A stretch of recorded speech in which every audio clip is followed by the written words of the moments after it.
afternoon, ladies and gentlemen. Today we give special recognition to Chaplain Major David Horton of the 355th Wing. Chaplain Horton is closing out a military career spanning 23 years, 2 months, and 8 days of dedicated service in the Army, Navy, and Air Force. Officiating today's ceremony is Lieutenant Colonel retired Rich Seibert. Please rise for the arrival of the official party. Following, Chaplain Webb will give our invocation.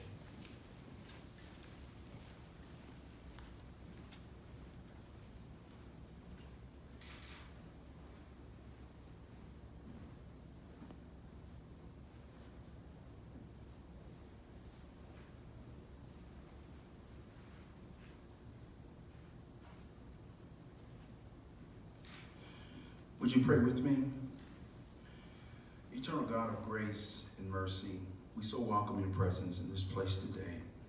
We thank you for the many blessings as we invoke your presence upon this retirement ceremony for Chaplain Major David Horton and his family. We ask you for your inspiring presence to grace each and every one of us. You've blessed Chaplain Horton to serve and have an extensive career for well over 23 years.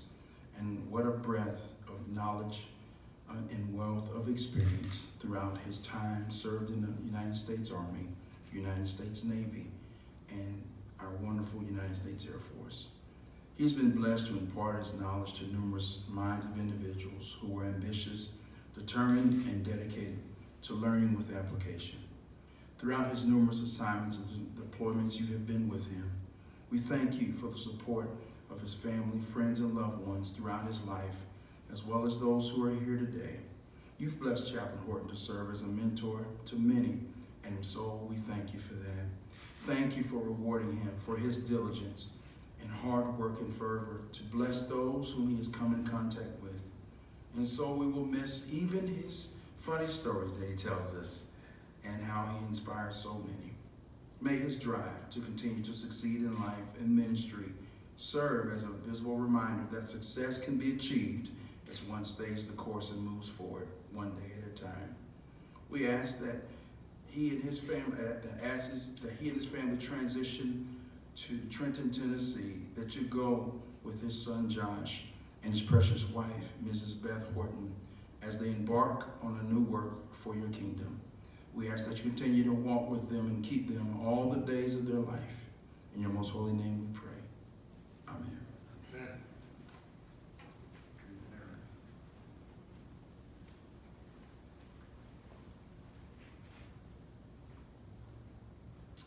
The United States of America, to all who shall see these presents, greetings. This is to certify that the President of the United States of America, authorized by the Executive Order 16 January 1969, has awarded the Meritorious Service Medal to Major David M. Horton for meritorious service 18 September 2018 to 1 October 2019. Major David M. Horton distinguished himself in the performance of outstanding service to the United States as Deputy Chaplain, 355th Wing, Davis-Monthan Air Force Base, Arizona. During this period, Chaplain Horton supervised 5 active duty company grade officer chaplains and 5 individual mobilization augmentee reserve chaplains. He expertly directed leadership of 2 faith groups with combined budgets of $373,000, offering over 460 worship services and 12 weekly programs ensuring the spiritual development and wellness for 11,000 Desert Lightning team members and their families. Additionally, Chaplain Horton streamlined organization and implementation of the chapel readiness response for pre-deployment and deployment postures. Furthermore, he oversaw 19 community care events addressing suicide prevention, substance abuse, grief management, intra-family communication, and spiritual resiliency. Chaplain Horton was also responsible for the execution of the first ever 48th Rescue Squadron Family Resilience Retreat, the Chief Master Sergeant of the Air Force visit to the Airman Ministry Center, and the award-winning practices implemented by the chapel. Finally, under his supervision, the chapel team executed 610 hours of unit engagement, 250 counseling sessions, and face-to-face interaction with 14,000 Air Force and civilian personnel.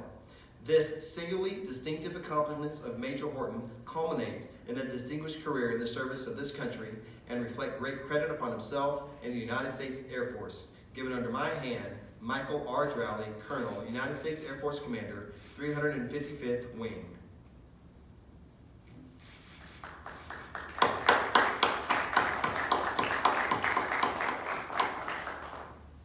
Ladies and gentlemen, please be seated.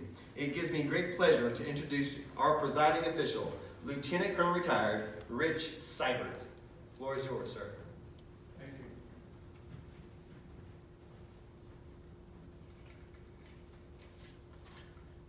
I'm very honored and privileged to be here today, to be in this role. We've known the Horton family for a long time, and I'll get into that in just a minute. But as we entered the base yesterday, I looked at the airplanes out on static display and saw a lot of airplanes that I'd seen a long time ago. And the last time I saw them was over the skies of Southeast Asia. Back then I was flying KC-135s during the Vietnam conflict. And we would be refueling these airplanes for the KC-135's a jet tanker, if you don't know it. And during this time, we saw all of those airplanes come up underneath the back end of the tanker. And once or twice I saw it just like the boom operator did, because I was sitting back in the boom pod with him, getting instructions from the one-stripe airman who was doing the job, okay? And I had a good time with that. And I put the airplane in the capable control of my co-pilot, Dennis Parkhurst, Lieutenant Dennis Parkhurst, and he was flying with the help of the autopilot around in these big orbits while we refueled. And he had the navigator to keep him out of trouble too. So as payback after that, I would let the boom operator, when in a quiet period, I'd call the boom operator, the Airman One Stripe up, have him sit in the co-pilot seat, and I'd let him fly the airplane around the orbit pattern. First with the autopilot, and then without the autopilot until the navigator started to get queasy because he doesn't have any windows back there. And after a while, I'd send him back and I'd put the navigator in the right seat and let him fly so we get a taste of what each other's job was like in the airplane. All right, so we did that.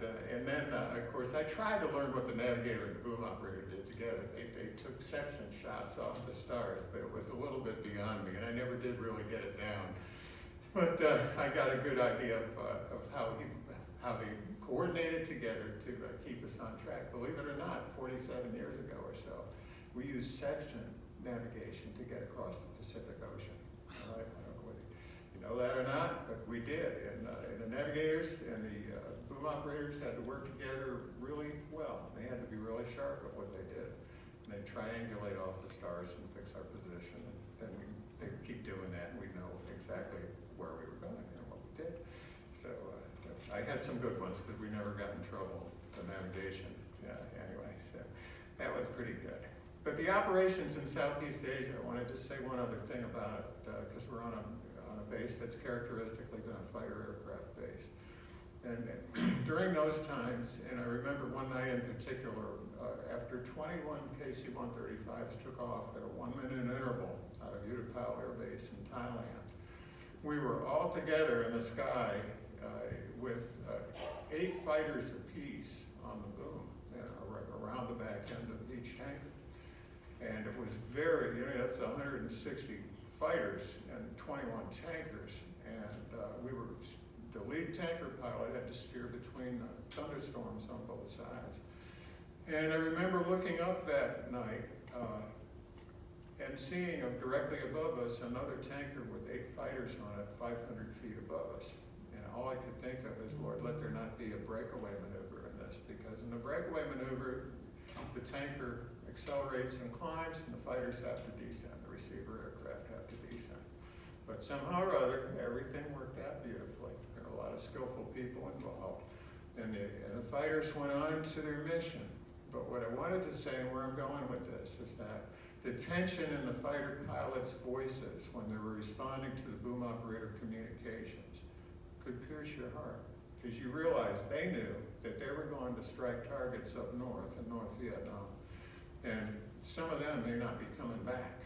All right, they knew that 1 or 2 might be killed, 1 or 2 might be put in Hanoi Hilton, which is what they call the prison up in Hanoi, where the ones who were shot down were captured and put there. So I remembered that after that, and I acquired a great deal of respect for the fighter pilots that flew. And it was very moving. After that, I flew B-52s for a while, and this is where we got to know the Hortons. In 1976, we're all together at Robins Air Force Base in Georgia. And both Mike, Jennifer's husband Mike, Jennifer is David's mother, and Jennifer's husband Mike and I got to know each other professionally, and Jennifer and Gail quickly became very, very good friends. And I would say family. Off the bat, just right within a year or so. And the Hortons had 2 sons and a daughter, and we had 3 sons, 2 at the time, and then a third one came along in a little while. And from that point on, we're both at Warner Robins in Georgia, and then early in the 1980s at SAC headquarters in Nebraska, in Omaha, Nebraska. Our families would get together, and the ones I remember were the July 4th celebrations, because there'd be a huge barbecue in someone's the Hortons' backyard, and we'd have them over at other times, and all the kids had a wonderful time playing and fighting together. And that's what I'm saying. Although it wasn't a fight between the families, the fight was with the kids in the own family, you know. And I told David this yesterday. I said, I remember, you know, the number 2 son had the job of provoking the number 1 son to oppression, all right? And it didn't matter whether the number 1 son was sitting on top of the number 2 son. The number 2 son would always say the worst possible thing while he had his big brother sitting on him to prolong the torture and everything. So at any rate, we had lots of good times. And I remember, and Tom, David's brother, retired Master Sergeant Tom Horton, right there, became a sensational man later on with a tremendous memory for regarding mechanical skills and all types of airplanes, which he told us about earlier today. And he was 12 years older than our youngest son. And so we either saw a picture of it or heard about it, but Tom was babysitting for our youngest son one night and laying on the floor, and our youngest son, who was 2 years old, fell asleep on his chest. You know, so we had a lot of moments like that between the 2 families, and I've got to credit the Air Force career, our Air Force careers, for a wonderful way to deepen friendships. But something else happened during this time too, and that is that both families were drawn toward a deeper awareness of God. And what happened there was one of our sons almost died with spinal meningitis, the youngest one, in 1978. And he was comatose all of a sudden. And I knew I was looking death in the face. And I'm not going to make this very detailed, but what I wanted to say was that in response to the prayers of many, many people, the boy totally recovered from the sickness. And in what the hospital called a miracle. When the hospital calls it a miracle, it's a miracle. You know, and it really was, because they expected a lot worse to happen at that. But during that ordeal, and I call it an ordeal because when the life of one of your loved ones hangs in the balance, it's an ordeal. You know you're facing death. You know it's a struggle. And Gail led us in prayer, and we just kept God in mind all the time while this was going on. But something happened to me, and that was one day during that process. I was enveloped in the warmth of the love of God, just like the disciples on the road to Emmaus. And out of that warmth came, not an audible voice, but a clear impression saying, fear not, don't be afraid, the boy will be fine. And then later on, when he totally recovered, I realized what had happened to me, and that indeed the Lord had spoken to me, and indeed it turned out as it was. And I ran that by some of my other relatives, and they said that's exactly what happened. And from that point onward, my life changed, and I invited Christ into my life, and my life just took off in a totally different direction. Gail had known Jesus very, very well at an early age, and she also came back to the Lord gradually over the next few years. And I recall Mrs. Horton, Jennifer Horton, increasing in awareness and deepening her faith in Jesus Christ during the 1980s. I recall that even while we were still in Omaha. We would get into theological discussions where beforehand, maybe 5 years earlier, we weren't doing any of that, but God became a topic of conversation. Well, as it turned out, both the Hortons and the Syberts retired from the military service. I myself in 1989, and Jennifer, I can't remember the year Mike retired, but it was plus or minus 2 years around that time.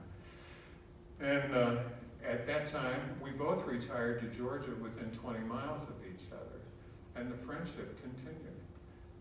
And at that time, in the mid-1990s, both my wife, Reverend Dr. Gail Sybert, and Reverend Jennifer Horton were called into the ministry, which they're in now. Jennifer to the Presbyterian Church as a pastor, and my wife into the Methodist Church as a pastor. And it's presented me with a brand new lifestyle, because after 25 years of Gail following me around everywhere, all of a sudden I'm following her around North Georgia. And where she was doing all the support activities up to that point, I've taken over all the support activities now and understand quite well some of the things that she was dealing with earlier on. And I'll get into that, I think, a little at another point in the proceedings here. But something else happened, and that is David Horton, whom we met when he was 7 years old, out in Warner Robins, also started to feel a pull from God. At some point, I don't know, David, the late 90s maybe, I really don't know. You can enlighten us on that, but this started to happen later. And he is where he is today because of that initial pull.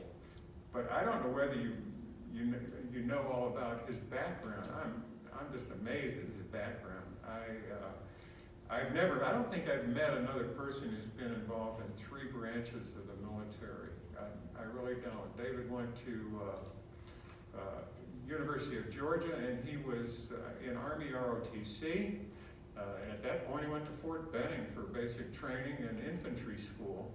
And after that, in the ways that God works in many different ways in our lives, he found himself enlisting in the Navy a while later and spending 2 years in nuclear power school, and then 3 years in a nuclear submarine, being underwater up to 2.5 months at a shot. So he has quite a bit of experience in that direction. And there again, in an odd sort of way that ties his family, ties him with us too, because one of our grandsons is underwater at this very moment in a nuclear sub out in the Atlantic Ocean. So God continues to give us parallel circumstances in different ways. But David then, after he got out of the Navy, went back to school and went to seminary and became a fully accredited Presbyterian pastor. And then he realized that with all of his military experience up to that point, he wanted to serve God as a chaplain. And he did. And we were blown away. Gail and I we got tears in our eyes, really. When God calls on somebody, and your family especially, and they respond to that call, it's a wonderful thing. Absolute blessing for the rest of the family. And Gail and I were delighted, as I know Jennifer must have been thrilled with that, because she was probably competing with him in school for grades and things like that, but I'm not really sure at this time. She might expand on that sometime to you. But anyway, David is where he is, and his career progression, as you see in the pamphlet that you picked up when you walked in here, is just amazing, because almost half his time in the Air Force is spent overseas. He had a year in Osan, and then 3 years in Dakota at some point, and 3 years in Ramstein. Those 3-year assignments with Beth and Josh. And that's fantastic. And Gail and I had 2 years in Ankara, Turkey. What's wonderful about that is you get to see a totally different environment, people with different beliefs than what you've got, a whole life substructure and structure that's different than yours. And when you come back from doing all of that, you're broadened tremendously. And many, many people in the military have that broadening. And it's a wonderful thing, an absolutely wonderful thing. I think in my own mind, I wish every young American within 6 years of graduating from high school would go 2 years in the military, one branch or another, and spend 2 years for their country. And I would like to see 1 year out of the country in somebody else's country. And I think that the combination of military training and discipline and responsibility and living in some other country, would increase our love for our own country and our ability to associate with every person, with people regardless of race, regardless of gender, regardless of everything else. And the Air Force has been really good with that. In my life, and I believe it's been that way in David, because he's very sensitive to others and the needs of others, and he didn't know I was going to say this, but last night we were having a wonderful dinner celebration, and David disappeared for a while with the leftovers, the food that we hadn't touched, hadn't eaten, and he went out to an agency on base, and he gave it to that agency on base for people to eat last night, and I thought that was great. He didn't say what he was doing when he left, just went, came back, and I had to ask him about it later, and I just thought, that's God in your heart doing that kind of thing. That's a beautiful thing. David's got strong integrity and character. He's been known to speak his mind. We all know that in our family, all right? Jennifer knows it for sure. He's got a great sense of humor, too, and he's got a strong faith in God through Jesus Christ, and it's an honor and a privilege to be here for him today. And now that I've stood up to be recognized, I'm going to sit down and be appreciated. And so I'll just ask that the proceedings continue here. Thank you.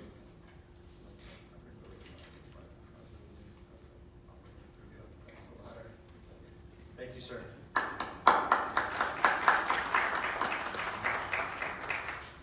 Ladies and gentlemen, please rise for the official retirement of Chaplain Major David Horton.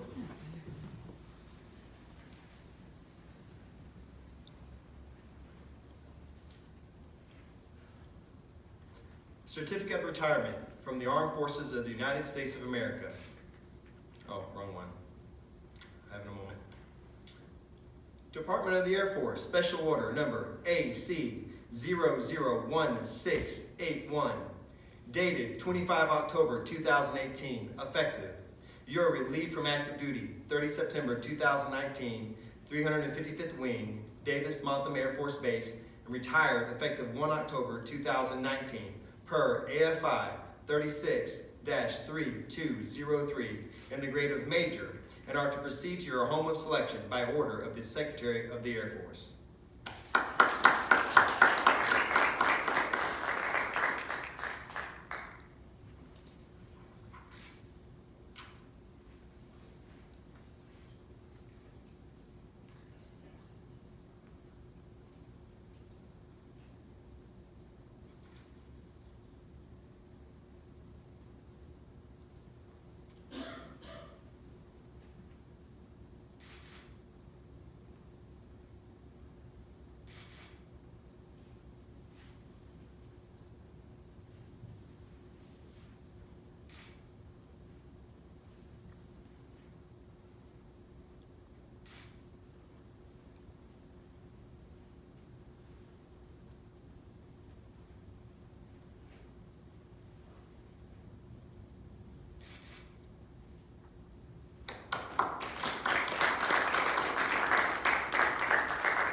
Ladies and gentlemen, please be seated.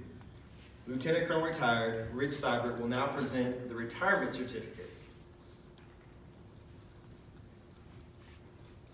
Certificate of Retirement from the Armed Forces of the United States of America. To all who shall see these presents, greeting. This is to certify that Major David M. Horton, having served faithfully and honorably, was retired from the United States Air Force on the first day of October 2019. Michael R. Drowley, Colonel, United States Air Force Commander, 355th Wing. General Dave Goldfein, Chief of Staff.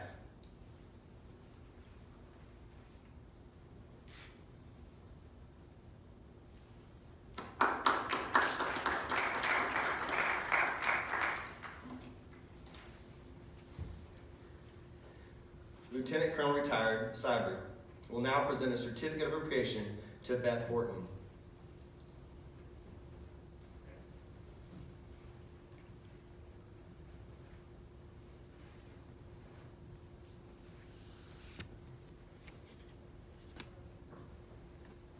It says,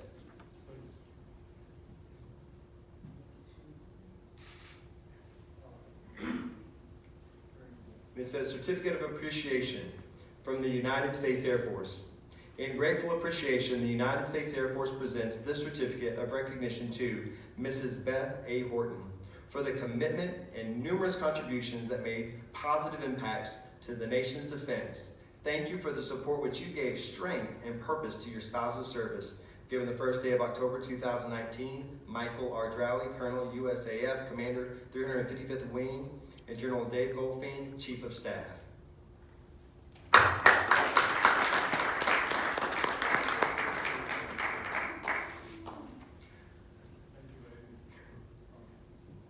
You may be seated.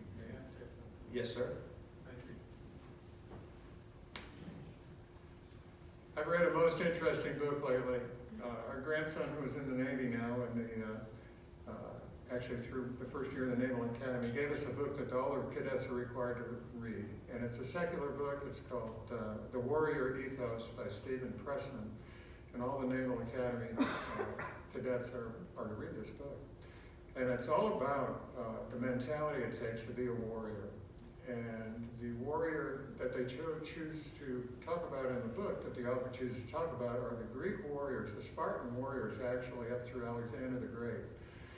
And it's a very interesting book because it shows what a really tough warrior mentality is. But one of the chapters in the book surprised me, and it's early on in the book, chapter 2 or 3, I think. And it's all about the wives of the warriors. And what the author of the book says, I think, is very applicable today to the wives or the spouses now of the warriors in the Air Force and in all the branches of the service. Because what the Greek king at the time, and this was before Alexander the Great, decided was the society itself was only as tough as the wives were.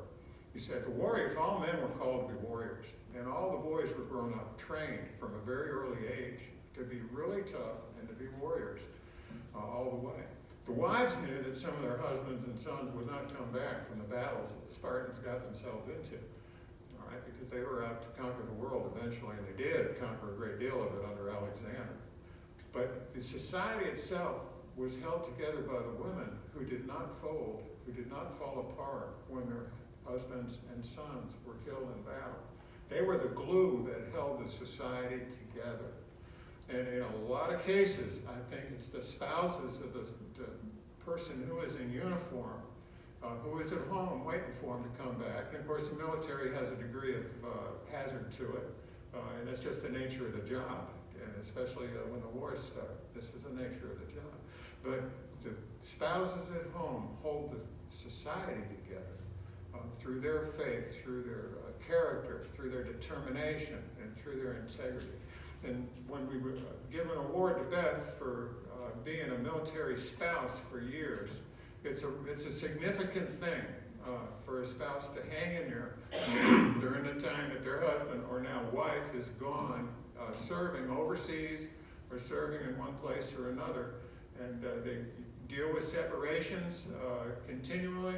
And I think, in talking to our chaplain Tim here, separations sound like they're more now than they were when I was in. So it's a very tough deal. It is a very tough deal. And what I wanted to say today is just express appreciation for the toughness of the women here. My wife Gail, of Jennifer, and of Beth, and anyone else here today. I don't know whether there's another military spouse here today, but your part is important. It's critical. Okay. One other thing I didn't say earlier, and I want to say it, is that the military chaplain is your spiritual backup. And I know I'm preaching to the choir here, but the thing is, when things happen, like when our son got sick and almost died, our chaplains, our pastor's wife was on the scene within 2 hours in the hospital. Bang, just like that. Pastor was busy doing something, but he came as soon as he could get there. And you've got to have your spiritual core, the spiritual part of you underlies everything else. And that has got to be settled, it's got to be strong. And from there, your own personal psychology and your physical fitness and everything are based on that thing above all else, because the spiritual part of you, when it's linked to God, can make you much stronger than you could be on your own. And really, that was about all I wanted to say at this point, because I really admire the women I know who've been military spouse, my own dear wife, has put up with a lot of separations, I know personally, and you ladies have done it also. And I really admire what you've done. It's an unsung hero's job, but through you, you are the glue that holds things together back home. You are the glue that affects the communities. You are the glue, really, and it's a wonderful thing.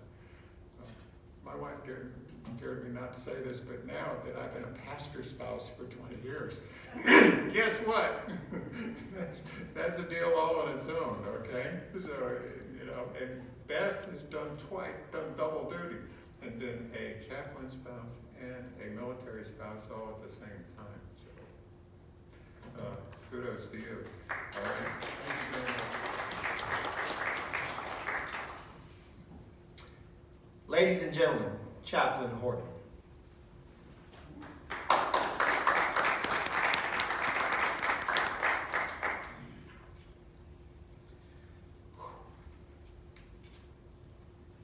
I thought long and hard for this last year about what I would say when it was time to close out my military career, close out this section of my life. And now that it's here, I don't think I have the words. So what I'd like to do is, when I always have difficulty coming up with what to say, I turn to Scripture. And I picked one that, I chose Ecclesiastes. Now most of you think that I'm going to go to the 3rd chapter, but I actually like the first one better. Actually, I keep forgetting these things. Yes, I must be ready to retire. I don't have to wear glasses to read my Bible. The word of the teacher, the son David, king in Jerusalem. Vanity of vanities, says the teacher, vanity of vanities. All is vanity. What do people gain from all of their toil in which they toil under the sun? A generation goes and a generation comes, but the earth remains forever. The sun rises and the sun goes down, and hurries to the place where it rises. The wind blows to the south and goes around to the north. Round and round goes the wind on its circuits. The wind returns. All the streams run to the sea, but the sea is not full. To the place where the streams flow, and yet they continue to flow. All things are wearisome, more than one can express. The eye is not satisfied with seeing, nor the ear filled with hearing. What has been is what will be. What has been and done is what has already been done. But there is nothing new under the sun. Is there such a thing of which is said, see, this is new, yet it already has been in ages before us. People of long ago are not remembered, nor will there be anyone to remember the people yet to come. The word of our Lord. Amen. Now I know that sounds kind of like a strange, and I'm going to try to stay behind the microphone, but I got to tell you, it's been really hard for me to, I moved out of the pulpit my 2nd year of ministry, and have really had a hard time standing behind them ever since. But I think about this passage, and I remember something my father said to me when I entered the military, other than, are you kidding me? I got to tell you, when I told my parents that I was joining the Army, they both went, you, and I'm not exactly sure why they were surprised, because I was always the model of order and discipline. Well, actually, what's so funny is I told my parents, I said, well, I'm going to go, and I want to be on my own. I want to lead my own life. I want to be free. So what did I do? I went down and enlisted in the Army, because that's the best place to do what you want. But then also I had to come back and give my dad the permission slip to sign because I was 17. And so my dad looked at me and said, well, so you're going to be a man right after I sign this for you. Yes, sir. But no, the piece of advice he gave me is, he said, this will serve you well in any part of life you're at. If you are in a junior position, never have to be reminded that you are the junior. And if you are in a senior position, you should never have to remind others that you are the senior. But they should know it by the way you carry yourself and how you conduct yourself. And at every stage in my military career, whether it was as a E1 in the Army, which is one of the lowest life forms on the planet, at least according to my drill instructor, to supervising other chaplains. I remembered that the truth is, like we read today, a lot of what we go through is just vanity. And this uniform, while I'm proud to wear it, the moths will eat it. I laugh at the number of ribbons. I mean, I literally, when I put my shadow box together, I went, I look like a third world dictator. You know, I play jingle bells when I wear my best dress. But all of that will fall apart. It will not be remembered. In a couple of generations, no one will remember who I was. But you know what? That's one thing that I've always said as a chaplain. You know, I tell people, I say, I don't care if you remember who Chaplain Horton is or was, because that doesn't matter. What matters is that you know that somebody who wore the uniform, who wore the cross, or one of the other chaplain emblems, cared for you, listened to you, walked alongside you. Because it's not really important, in all truth, you know, it's good that we toil under the sun and it all goes away. Because we are not what's eternal. Only God the Father, Son, and Holy Spirit are eternal. Our job is not to be them, but to reflect their glory. And so, any time that we have done so, we have contributed.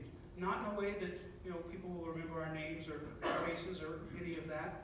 All of their treasures, all of the things that we, you know, aspire to get will rust and fall away. But what won't is what we have paid into the experience of others. The love that we have shown and offered to them that they can then offer to another and pass on. And the generations won't know where it came from.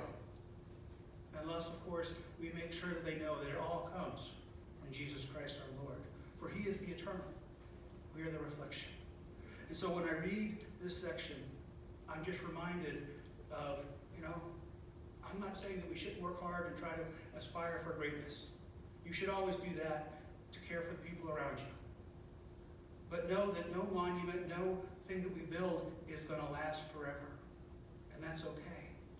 Because if we do things that honor God, God lasts forever. And that's all we're called to do. And so I have my own vanities.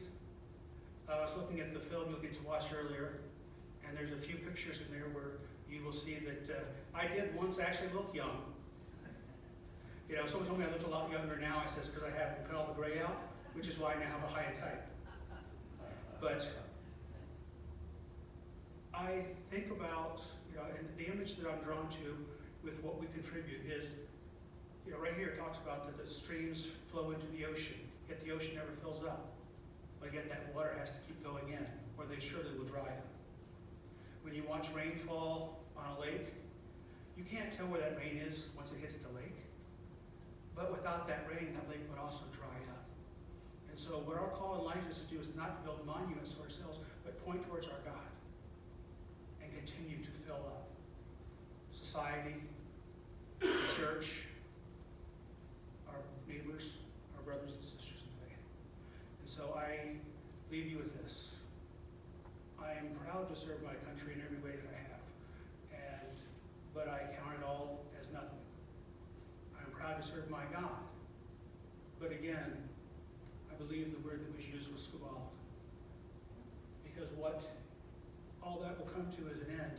What is important is that God worked through me, and that work is eternal.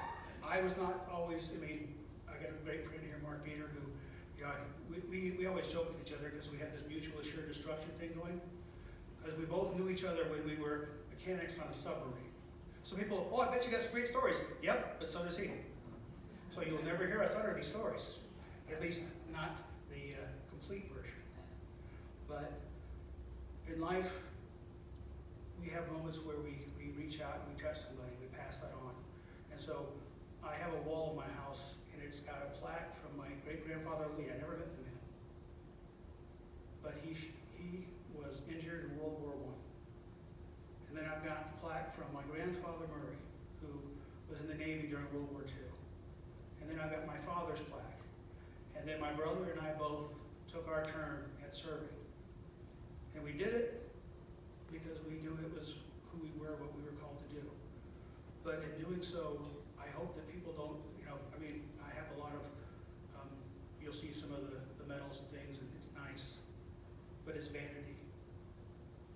really matters is the lives I've touched and the people that won't even remember who I am.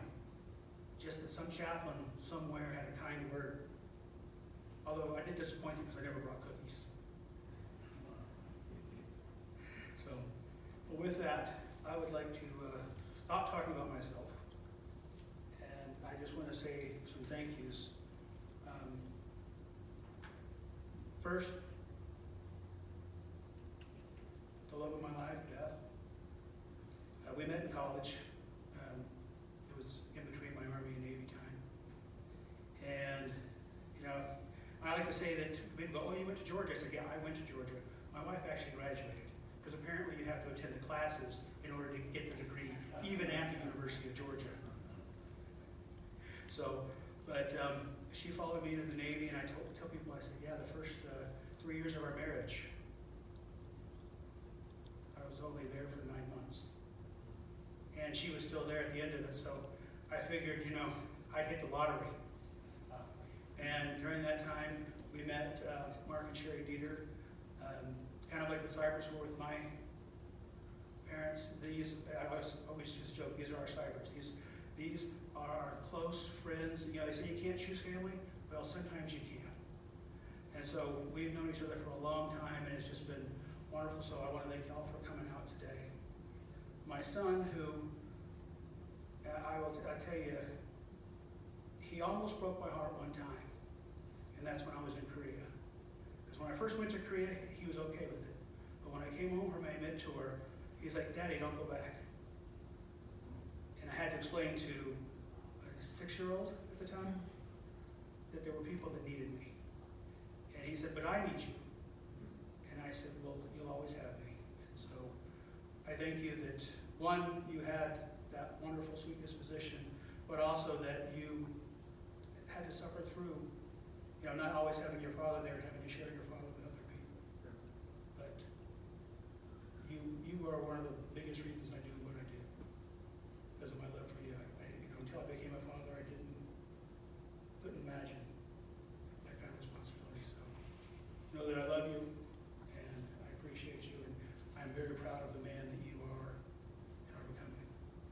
So, Dad, Mom, I'm sad. I mean, it kind of is like Dad's here with that's why I wear the mustache. If you ever saw a picture of my dad, you know that I look very much like him in this uniform. But my father was a very loving and straightforward man, and my parents blessed us and raised us and supported us all the way. So I thank you for that. Gail and Rich, I appreciate y'all coming out again. You've been a part of our family. Lori Kelly, she was one of our partners in crime at one of our bases. We used to hang out and call it the ruckus, which was kind of funny because it was 4 chaplains' houses that all touched that caused the ruckus. So, but it was Vegas, so you know most people didn't even notice. But and everyone that's been here, the Chungs, I worked with Chaplain Chung, Asa. You know, you were one of the first chaplains I supervised, and you know it really meant a lot to me. I appreciated the fact that you know you were always willing to ask questions, and you know there were a few times when I tried to get you to call me Dave at least once. So before you leave today, since you're now a Major Select, would you please call me Dave? And there we have it. And I did get a few mementos, so I'd like to pass those out.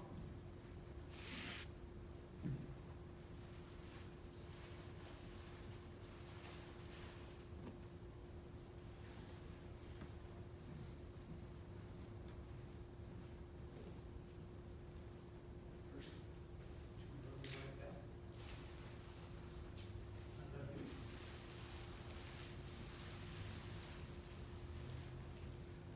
I got those, especially for them that used to be able to get roses.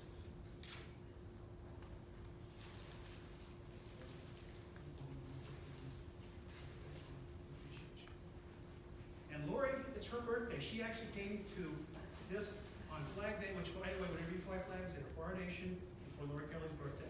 And just so you know, Lori Kelly is, I just want to embarrass her a little bit. Like I said, a very close family friend, but you know, we talk about the service of our families. Her husband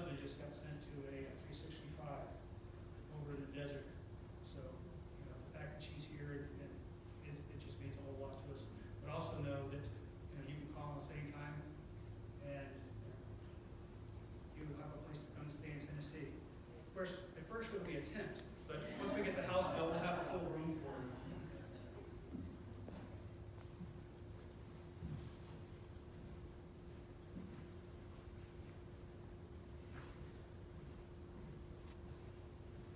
When I first joined the Air Force, I bought a flag for my son, and I took it on every deployment, every remote. I tried to get it flown on every plane that I could. And being a chaplain, you would be amazed how much, as Rich, you mentioned, pilots being somewhat superstitious at the very least, being willing to go, hey, chaplain, I'll take your flag if you pray for me. So I've had this flown on the A-10, the AC-130, the C-17, the C-130, the EC-130, an F-15, an F-16, an F-22, an H-1 Huey, and an HH-50, and a KC-135. The only thing I couldn't get it on was a B-52, which would have rounded out the circle. But I've carried this with me, and it was always a reminder, and hopefully this will have a place in your home, and you will remember your sacrifice too. I love you so much.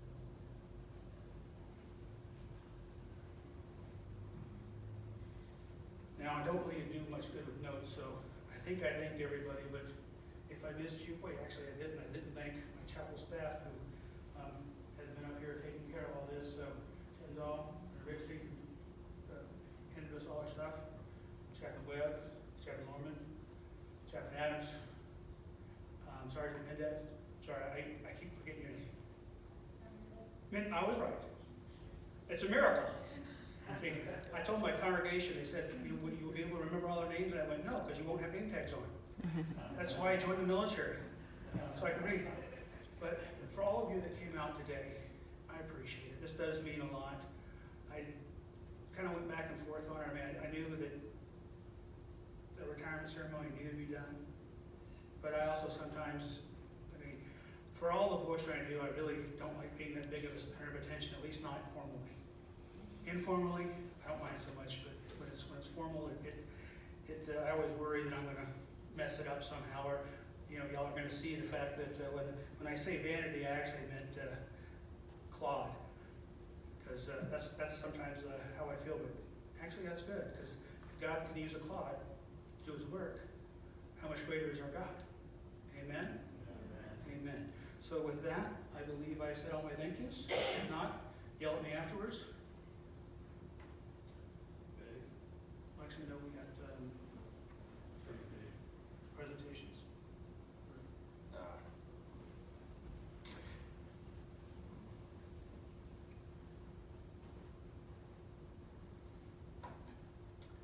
Sir, would you like to come up with the presentation?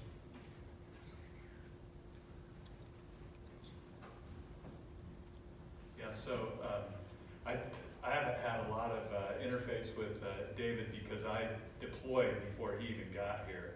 And then when I got back, he was already preparing to retire. So we've kind of caught some time here and there as he's prepared for this day. So, but it's just impressive to see the career that he's had, and then the support he's had from his family and also friends, close friends.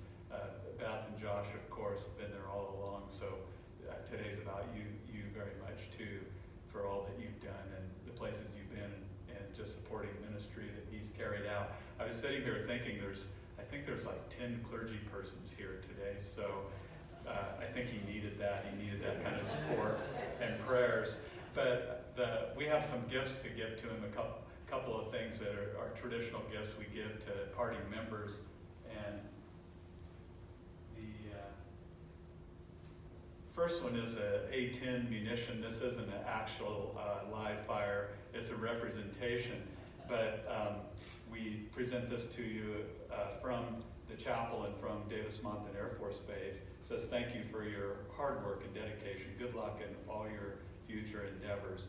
And I was thinking today that the A-10s freed 3 villages in Syria recently so that freedom could go forth.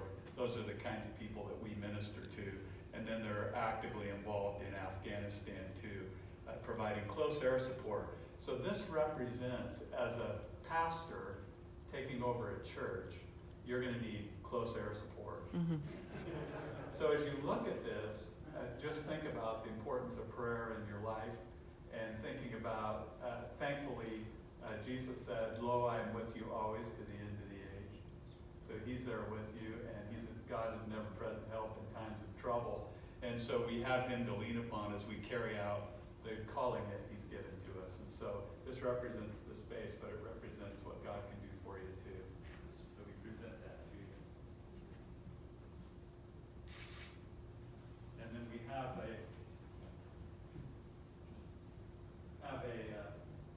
signed photo of Chapel Sunset, and with our signatures on there and some comments.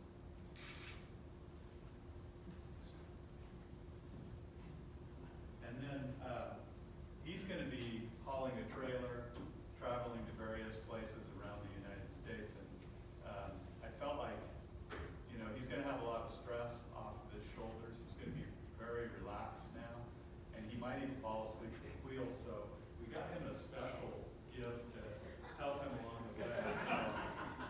We realize he likes Monster drink, so.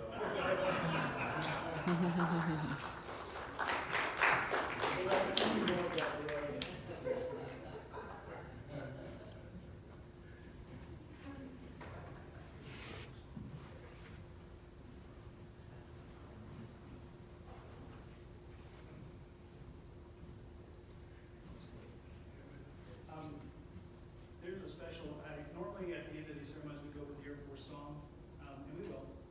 But before we did that, I wanted to have the Air Force hymn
Ladies?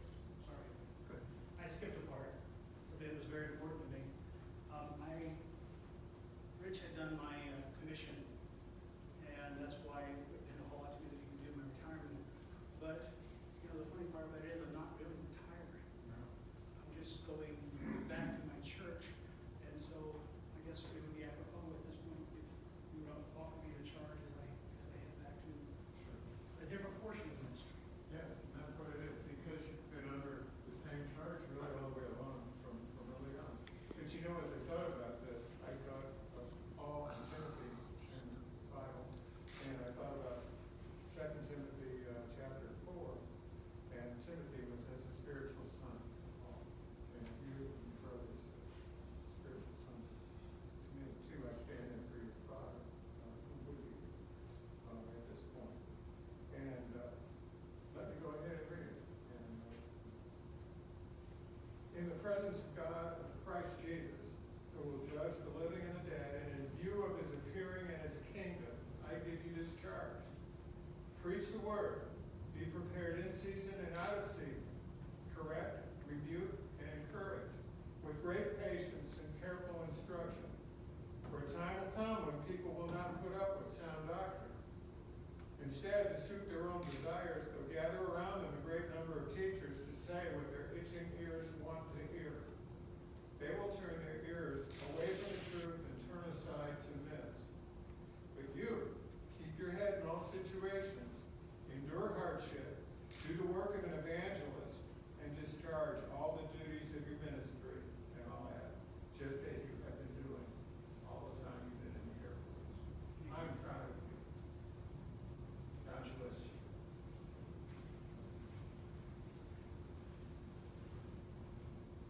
Ladies and gentlemen, please rise for the departure of the official party, the singing of the Air Force song, and the benediction by Chaplain Lance Lorman.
Now may the peace of God which passes all understanding, keep your hearts and minds in the knowledge and love of God and of His Son, Jesus Christ our Lord. And the blessing of God Almighty, the Father, the Son, and the Holy Spirit be with you now and remain with you always.